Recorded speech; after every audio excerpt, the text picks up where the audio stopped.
Hey everyone, welcome back to another episode of Strong in the Saddle. I'm your host, Katrina. And for those of you who follow me on YouTube, which, yes, I have a YouTube channel as well. You can find it at youtube.com/@stronginthesaddle, or just search Strong in the Saddle. It should pop up.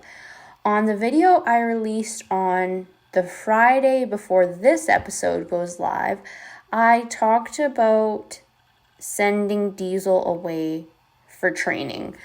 We've been in a bit of a training riding plateau for quite a bit of time at this point, and on top of that, there's some other big things going on in my life that are making it really difficult for me to really focus on Diesel's training in order for me to make progress with him. And at this point, I'm really frustrated with the lack of progress and concerned that he's not going to live up to his potential, being it my fault that he doesn't live up to his potential, and just being stressed with having quite a few things going on in my life. And the one thing that brings me joy is also causing me a little bit of stress, that being horses. So that kind of combination of things has really got me considering whether I should be sending him away for training or not. This isn't the first time that this thought has come up. I'm a tax accountant, and so for the months of March and April, I don't have much time at all to ride my horse. And so I had considered, prior to tax season of 2023, so this past March and April, I had considered sending him away then, because I was like, I'm not going to have time to ride him anyways. Someone else might as well ride him, and then, he'll be better. He'll be legged up by the time May gets here, and I have more time to ride and to dedicate to him.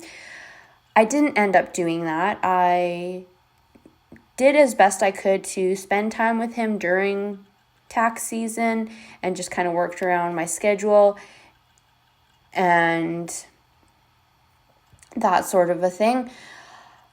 But now that we're in full-blown summer and I've been trying really, really hard to make progress with him, and I feel like I'm hitting a brick wall, the thought of sending him away has come up again. And so I just wanted to talk about that a little bit today and kind of go over some things that you might want to consider if you're kind of in the same boat and are debating whether or not you should send a horse away for training. And this can apply to a variety of horses. It can apply to a horse that hasn't been started at all, that's a young horse, and just, you've thought about training it yourself, but you're considering sending it away. It can be a horse like Diesel that is started, has a really good start, but isn't finished. Or it could be maybe a finished horse that's having issues and you're just, again, hitting your head against a brick wall and just can't seem to get past it. Like, there's all kinds of scenarios where you might want to consider sending your horse to a trainer. I guess another scenario would be like your horse is fine, but your time is committed elsewhere and you don't have the time to devote to the horse to maintain where they're at. That's another scenario I think that would come up. So I think the first place to start would be just evaluating your goals and what your time availability is for this specific situation. So for me, my goals, I'm not 100% clear on my goals with Diesel. I really enjoyed just doing these small ag society shows that we did last year.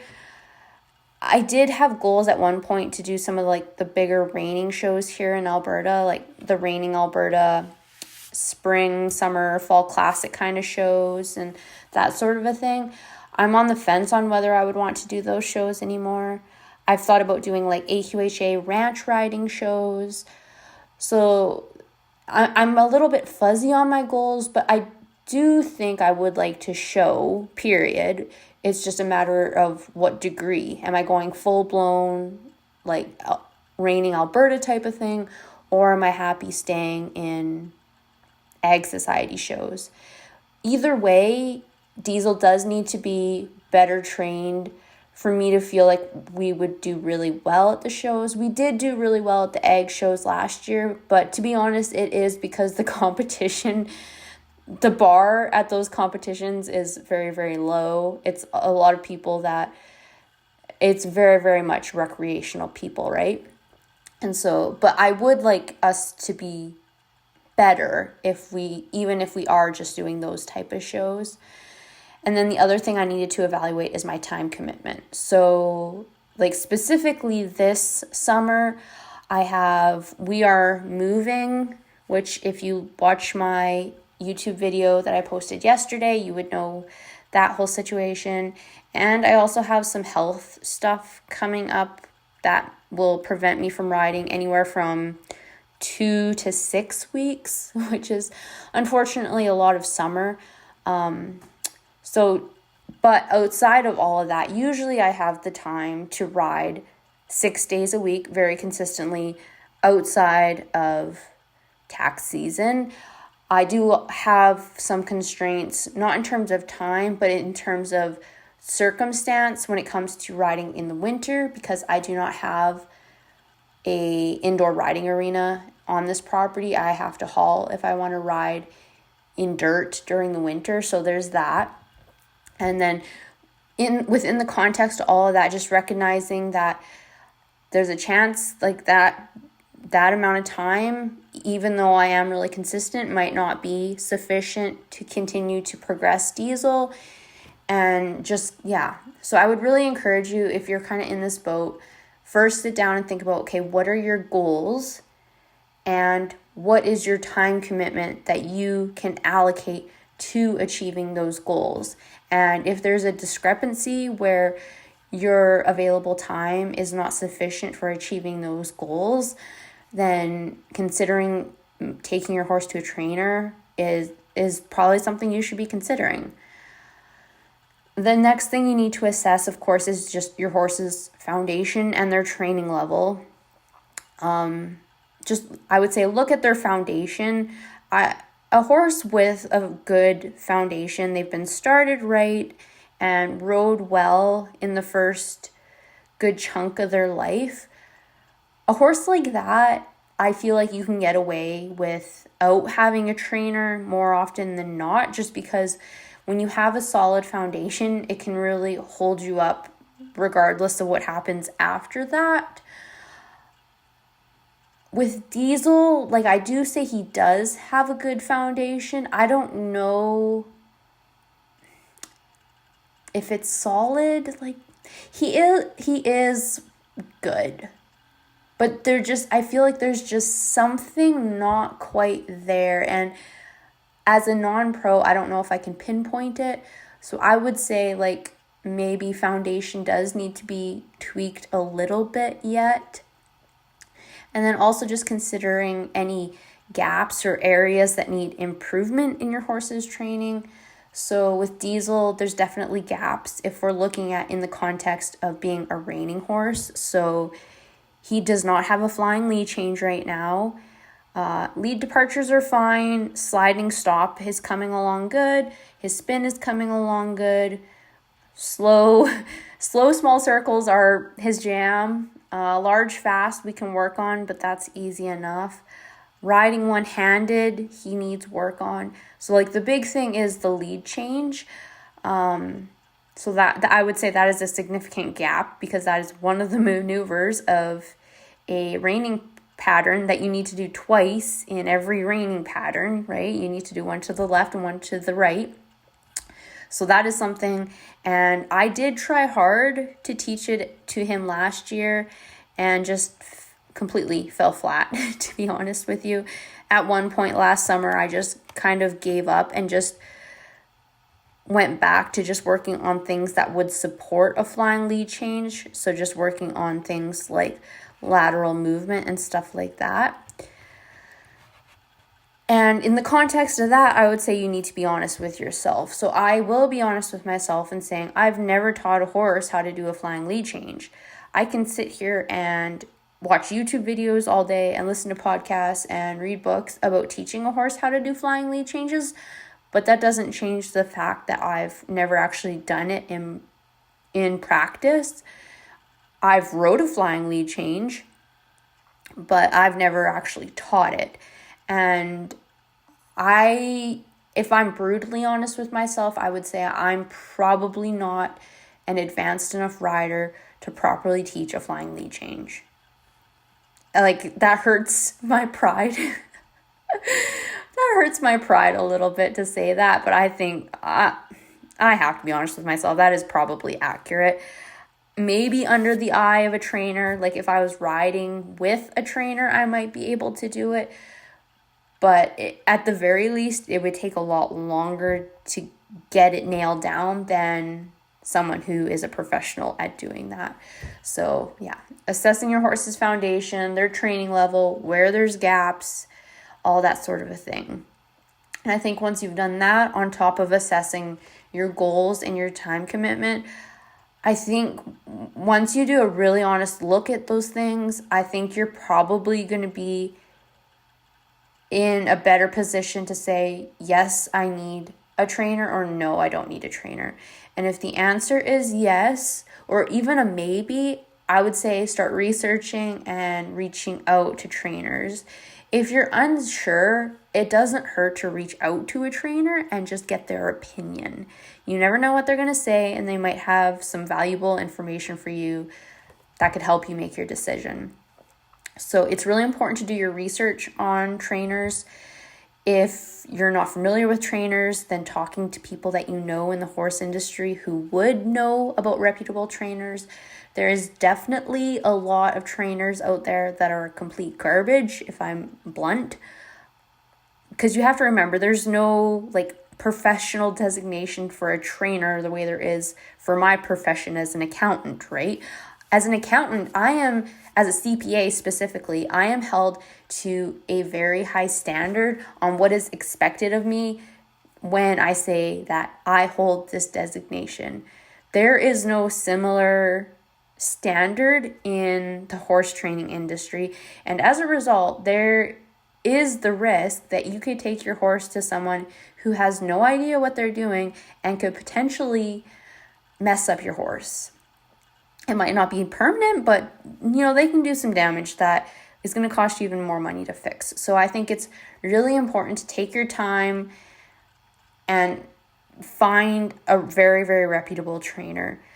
Ideally, you want someone with proven experience, someone who has a track record of doing good work, preferably in your industry, but I would say that's, especially if you have competition goals, I think it is probably preferable to have someone, like if you're doing reining, hire a reiner trainer. You're not going to want just some ranch trainer or even like a cow horse guy.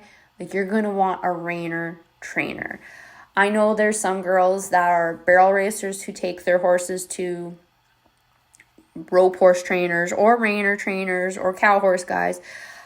And that can definitely be valuable. I think it's a bit of a different story when you're dealing with barrel horses, just because they're a bit of a wingnut situation. And sometimes it is good to just get them doing something completely different. But if you do have competition aspirations, I would say probably try to find someone within your industry. As far as Diesel goes, so there's a couple people that I'm toying with contacting.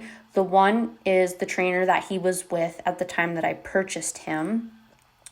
As far as I know, he wasn't in full-time training with her, but she is familiar with him and all that sort of thing. The only thing that I'm hesitant about with contacting her is the fact that she's a her. And as sexist as it might sound, there is something about men that horses respect. Diesel has a bit of an attitude, and when you ask him to do things, he will give you attitude. He will swish his tail, pin his ears. He might kick up a back foot. He has an attitude, and part of me really thinks that he would benefit from being intimidated a bit by a firm male on his back, as opposed to a gentler female. Like, obviously those are stereotypes and generalizations, but there's definitely something to it.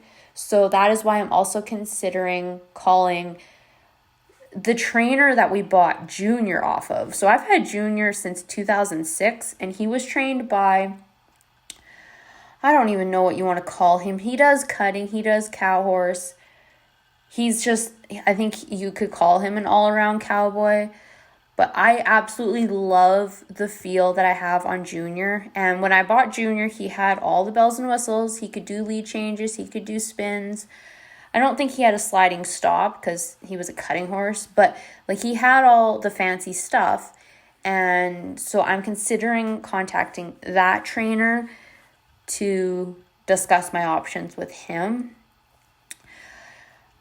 Once you find out some potential trainers, I would really encourage you to have several chats with them as possible. If you can kind of watch their training methods, watch them work, that would be awesome. Visit their barn and just kind of get a feel. Ask people that are around who know them what the scoop is, if they're worth working with, that sort of a thing. Like, really do your research, you guys. These two trainers that I have in mind, I know they do good work, that sort of a thing. So I am kind of ahead of the gun on this part because I do have two trainers that immediately came to mind. If you're not as established in the horse industry, you might have a bit more of a job on your hands in terms of finding a trainer. But again, it is definitely worth putting in the work to find the right fit for you and your horse. Another thing, obviously, that you need to consider is money. So there's going to be the trainers, probably, it's going to be probably billed monthly, a monthly fee for their training. If they're staying at a barn, you might have boarding fees and like any other sort of fees like that. I'm not even going to give you an estimate of what trainers charge. I feel like it varies a lot. And I think for the longest time, trainers were charging like $1,200 a month. And I feel like it's been like that for years. But I think trainers are finally starting to realize that their services are potentially worth more than that. And they should at least be keeping up with inflation, which they haven't. So yeah, I would say $1,200 is probably your bottom cost. And it's going to go up from there. The more well-known your trainer is, obviously the more they're going to charge for just being a reputable trainer, which I think, in my opinion, is totally fair. I'm more than happy to pay them for something that I'm not able to do myself. If it means I'm going to have a really awesome horse on the other end that I can enjoy for the next 20 years, right? Diesel's only 4. He's got a lot of years ahead of him. If I invest in him now, that's going to pay off for years and years to come. So, but just, you have to be aware that there are financial considerations, and this likely isn't going to be just like a 1 month thing. As far as I know, a lot of trainers refuse to take a horse for just 30 or even 60 days. Usually they want them longer so that they can actually make some progress, because this takes time. As I've very much learned for the past year since getting Diesel, like, it takes a lot of time, and you're going to need to be prepared to pay for multiple months to see the fruit of this investment, I would say. So just be aware of that, because it is an upcoming cost. And I would say, like, it's worth the investment. You should be happy to pay a trainer if you know that they're going to do something for you. That means like you're going to have a cool horse on the other end of it. Like, I would definitely pay money for that, right? I would forego other things. I would stop spending money on other things to know that I could have a really cool horse. And like, maybe that's just me, but I don't know. That's how I see it. So, and then just making sure at the outset you're being very, very clear. You're communicating with whichever trainer you select about your expectations, being very clear on how much it's going to cost. asking like how you're going to be getting updates, kind of what their training plan would be, and just being very, very having open communication with your trainer and communicating to them the importance of communication for you and the importance of updates. I think it's really, really important. Again, you're paying them money, so you're gonna want to see progress, right? Like, it might not be every week, because let's be honest, they might not make progress in a week, but like every couple of weeks, I would definitely be expecting some sort of an update from my trainer, and just being very blunt at the outset that like, hey, this is an expectation. I hope you're okay with it. Can we, agree on XYZ? Just being very, very clear from the outset, all that sort of thing. And yeah, as I said in my YouTube video, and as I'll say here, deciding to send Diesel to a trainer is a very hard decision for me. I have not 100% made the decision yet.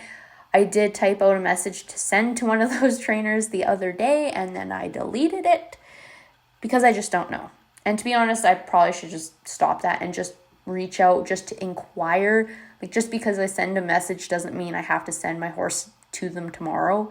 And to be honest, it might not be that they have any availabilities until later in the year, which is fine, right? Because I do plan on riding Diesel for the rest of the summer, and then sending him somewhere come fall once the ground freezes and I'm not able to ride like I normally would here in my outdoor arena. That's kind of the tentative plan. So that does give me a little bit of time, but in the meantime, I do at some point soon need to be contacting these trainers just to see what their availability is, what their timelines look like for when I could get him in. Because like, I can't go on the assumption that, yeah, both of these trainers would be willing to take my horse, right? There's that too. Like, trainers are able to say, no, I'm not going to take your horse for whatever reason, right? Or they might not even give a reason. But so, there is the chance that both of them would say no for whatever reason, or they don't have a time availability, whatever. Then I'm going to have to start researching trainers, right? I'm kind of going to be at square one. So I need to be prepared for that, need to plan early, get on it. And as hard as it is for me to do, I need to make a decision. And if you talk to my husband, he will say that I'm not great at making decisions. I'm a little indecisive, and that doesn't help this situation. But like I said, I think it would be worth investing in Diesel now. He's young, super quick to learn. Now is the perfect time to be sending him somewhere to like really finish him off, put some fancy buttons in him, and then we can go to town, who knows, next year, I guess, at the horse shows or whatever it happens that I wanted to be. At the end of the day, it could end up being that I end up having kids who take him in 4-H and they have a good time on him because he's well broke, which that would be awesome too. But it all comes down to making a decision on whether or not I think I can get through the plateau and train him myself, if I'm okay with slower progress, or if I want to like take that stress off of myself, pay someone else to do it, and get it done quicker and all that sort of a thing. So big decisions for me. If you're in the same boat, I feel you. It's not easy. I also just, like having him around and being able to plug away with him every day. But I do have Junior here too, so it's not like I would be without a horse completely if I sent him away. So there is that. But if you guys have any thoughts on this, I would love some advice. Feel free to DM me on Instagram. I'd love to hear what your thoughts are, what I should do. I'll throw it into the mix of my decision-making matrix here and hopefully come up with a decision sooner than later.